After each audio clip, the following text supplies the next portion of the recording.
Michelle from the Love Niche collection. We're taping here at Hog Wild Cycles in West Springfield, and welcome to the show.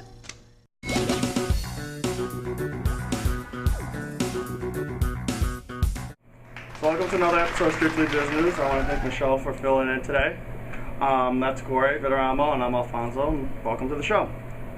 So we're going to go right into the hot topics. First one, AIG pays back $4 billion of the U.S. loans. They said that they'll pay back the U.S. loans in the single largest cash payment so far to reduce all the debt to the taxpayers. That's the first of, I think, the first that they said they've ever done. Is that it? Well, I think it shows a lot for AIG, and I think the other players in the game need to step up too, start paying back. I mean, the country's so far in debt anyways that time for the big guys to start paying back. It's not just taxpayers that need to pay back. Yeah, exactly. Okay, well that's it for that.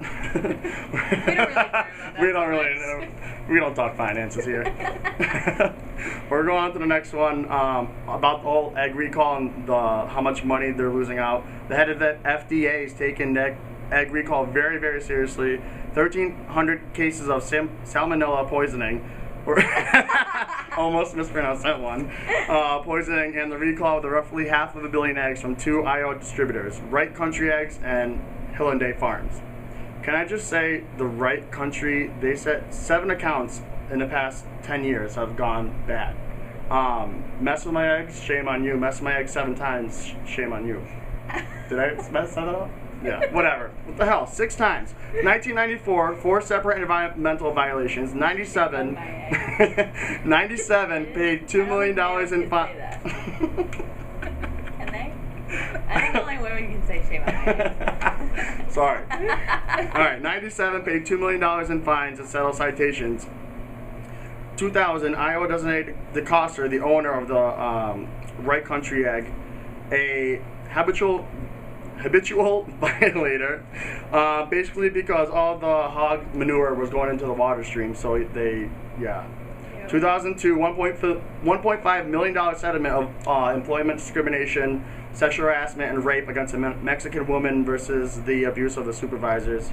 2007, 51 workers arrested during immigration. No, really?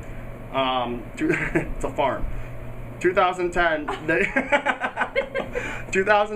paid $125,000 to a Maine Department of Agriculture for animal cruelty. Someone overheard something and put cameras in there, and they caught everything on camera.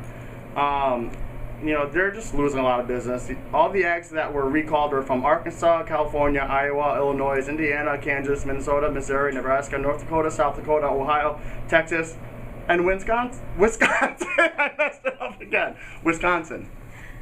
I mean, really, at this point, with having that many violations, there needs to be some kind of a cap. Like, okay, clearly the money isn't bothering them. No. The money, whatever, they've got more money than God. So the fines aren't going to get to them. They need to have a limit to how many violations you're going to get before they're going to shut down a farm. Well, the FDA is talking about really stepping in and they want to not have a whole new department, but have a whole new regulation for them to prevent, like, quote unquote, they want to have a prevention program so this doesn't happen again. All the brands that that they sell the eggs to that go into the supermarket, so you guys can know, Albertson, Businews. I'm not buying that guy. I've never seen that one. Dutch Farms, Farm Fresh, Hillendale, Kemp's, Lucerne, Lund, Mountain Dairy, Ralph's, Shoreland, Sunshine, and Traficanda, which sounds like an orange juice, but at this point in the game, just buy egg beaters. Yeah, not even. No, everything. Anything has to do with any egg product. Just imagine 2 months down the line, you can't even order an egg sandwich. They only have, like, kids for Easter. Like, you probably don't even have to color the eggs. You probably have to color marshmallows or something. It's not like this is the end of. Well, they're talking about, like, months of backlash from it. It's not just now. There's gonna be a huge backlash. It reminds me of the peanut butter one that we had. I just kept eating peanut butter. I'm fine. Then we don't have to worry about the eggs. We don't have to worry about your eggs. All right, let's go to our next topic. iMac Apple's coming out with a new iMac that's supposed to be close to the iPad. The website Patently Apple has uncovered European patent filings filed for September 2009, and it was first published in January 2010. If you guys know what the iMac is, if you're a PC user, it's pretty much a desktop version for a Mac. And what it is right now is just the screen and the computer is in the back. Well, now if you move this, what the new version they're talking about, if you move the screen up, it automatically turns into a touchscreen, so you can start using it like the iPad. The patent goes back to 2007, so they've been working on this for a long time, which means imagine what they're going to be working on now for the next 4 years to come out. Yeah, that's insane. I kind of want one of those. You know, we need one for the Businews station. We take donations. Hear that, Apple? Donations. I want like an eye shower where you just like stand there. And, like, you know what I mean? Yeah, but you don't know how. Like, what do you want? The camera version of that and everything? Like, you know, wouldn't that? I don't need like a backup mirror or a backup camera or anything. I just need like somebody to come and wash my hair. I don't want to have to wake up till I have to. Laziness. You're lazy. Well, HP launched several touch smart PCs and laptops already, but now they're integrating them with Hulu and Netflix, which kind of could cause some trouble with Apple, because they're not, besides Hulu and Netflix, I mean, what are you going to go to Blockbuster? They're done. Like, I mean, a lot of people that already have Mac will probably keep with Mac, but I want to end this with a quote from Steve Jobs that says, "This general purpose device is going to continue to be with us and more for us, whether it's a tablet or a notebook or, you know, a big curved desktop that you might have at your house or whatever it might be." A big curved desktop is kind of like one of those things that you see in the futuristic movies, where the, you know, like the computer screens that go all the way around you. How do you know that they're not already working on that right now? Right. You know what I mean? Like, they did the patent for the touchscreen Mac 4 years ago, before even the iPod or iPhone came out. So it's, I mean, just wonder what they're going to be working on now. Is that your phone? It's amazing. Yeah. So they're saying, you know, it's going to be a great invention. I think, not invention, but it's going to be a great product for them to release. Next topic, we're going to go on to Groupon is coming to Springfield.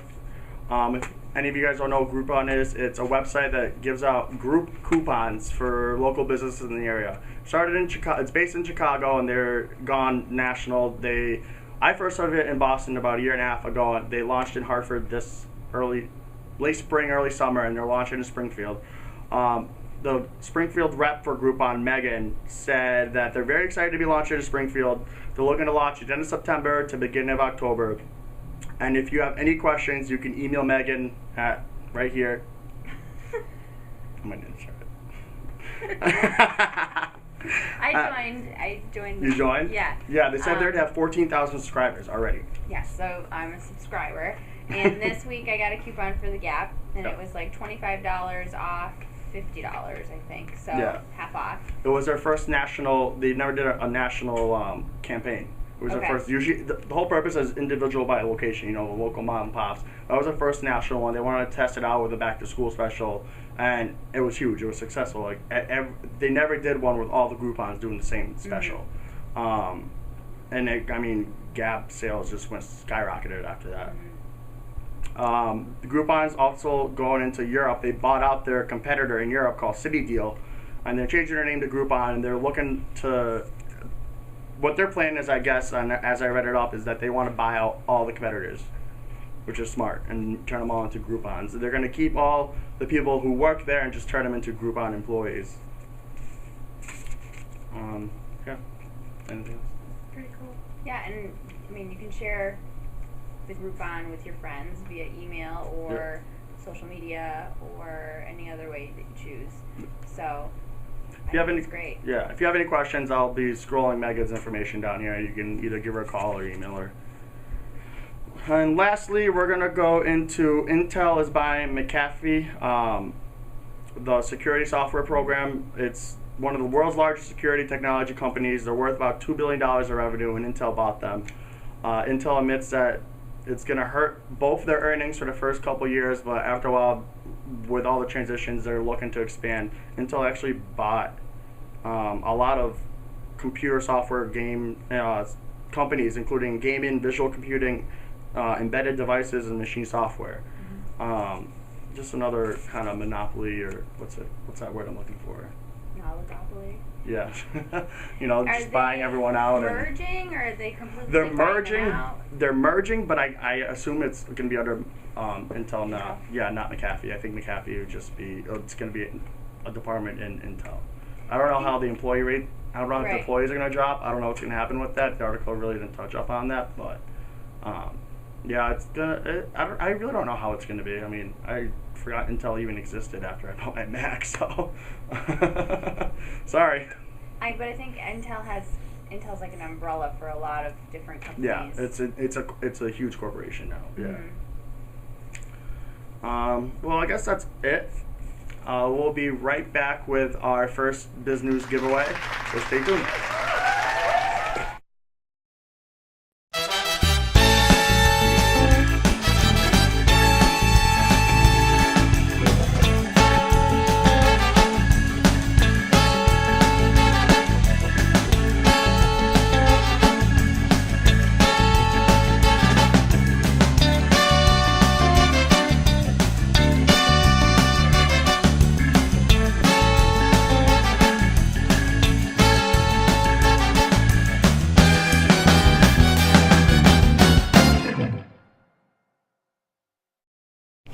Welcome to the first Strictly Business Challenge. What we're doing is we're every now and then we're going to be doing giveaways. So if you pay attention and watch the show and join us on Facebook and on Twitter, you'll find out how to participate and how you can win prizes. Our first prize is sponsored by the Majestic Theater. They're giving away 3 pairs of tickets to the 25th annual Spelling Bee performance. It's not a kid's spelling bee. It's an actual play. And it's a Tony Award-winning play about a kid that goes against a spelling bee and wins a chance of a lifetime. It's funny. It's musical. It's good. So the first 3, the first 3 people to go on our Facebook at facebook.com/strictlybusiness and write Majestic Theater on the wall will get a pair of tickets. It's for Wednesday, September 8th at 7:30 p.m. So go on the wall, write Majestic Theater. First 3 to do so win a pair.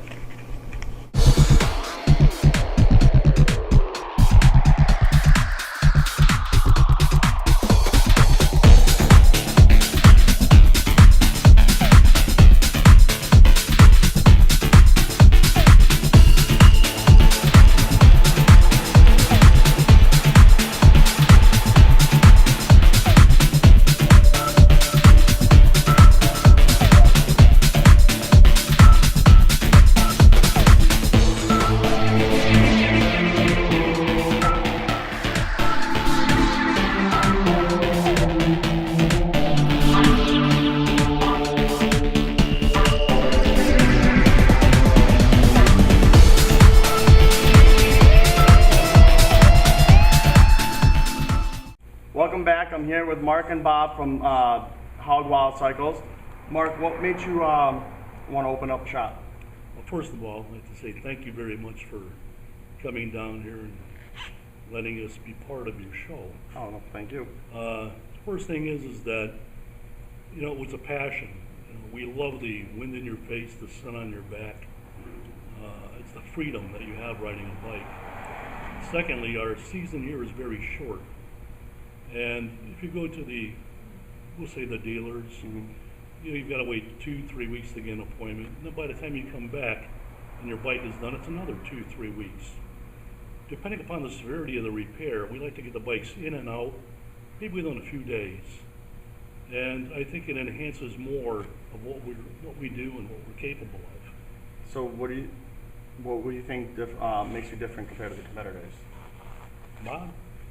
Well, one thing is that we work on all makes and all models, whereas most dealers only work on 1 or 2 different manufacturers. We'll work on everything, just about every age as well. But the other thing is that we're not just a repair shop. We do sales, we do parts, we do accessories, we've got motor clothes. So it's really just a one-stop shop for everything. Well, what other products or services do you offer so they know exactly the Well, the thing that's deceiving about us is everyone thinks that we're just an aftermarket shop, which we are an aftermarket shop, but we still can get OEM parts for all manufacturers. It might take a little bit longer, but we can certainly get the parts that they can get at the big dealers at the same price. And again, we're not just because of the name Hog Wild. They think we're just Harley. We service Harley, metric, motocross, and quads. So we're very diverse on what we do. We have factory-trained certified mechanics, both Harley and metric, and we're fully insured. Nice. That's always good. What describes Hog Wild? One of the things that describes Hog Wild would be our motto and our slogan, which is we take pride in what you ride. We don't care what kind of bike you have, the age, or anything else. It's a passion. We enjoy that you have it. We like to help everything that we could, as far as either repairs, parts, whatever the case may be. And God forbid if you do break down, we have the capabilities of coming after you. Oh, nice. Is there anything else you want to tell the viewers about the Hog Wild?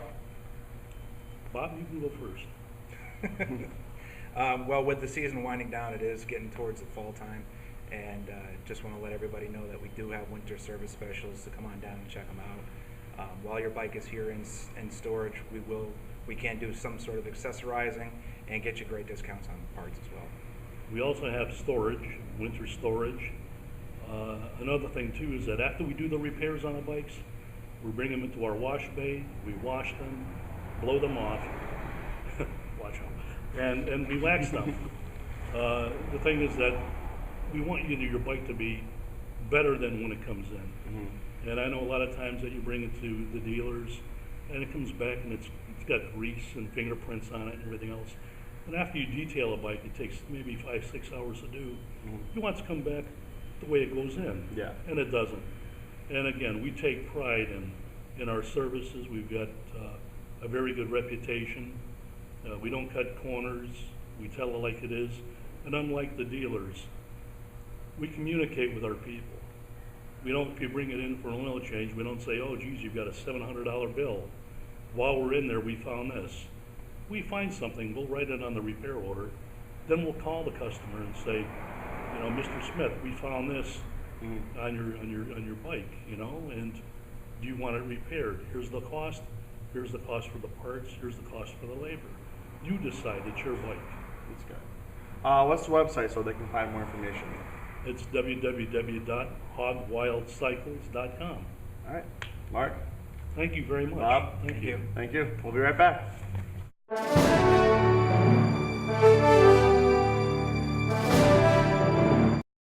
So thanks for tuning in. Catch us Sunday Espaletos with Christina and Nunzio's guest co-hosts. And hope you guys enjoyed the show. And Al's going to fulfill his dream and take off on a bike. See you guys next week.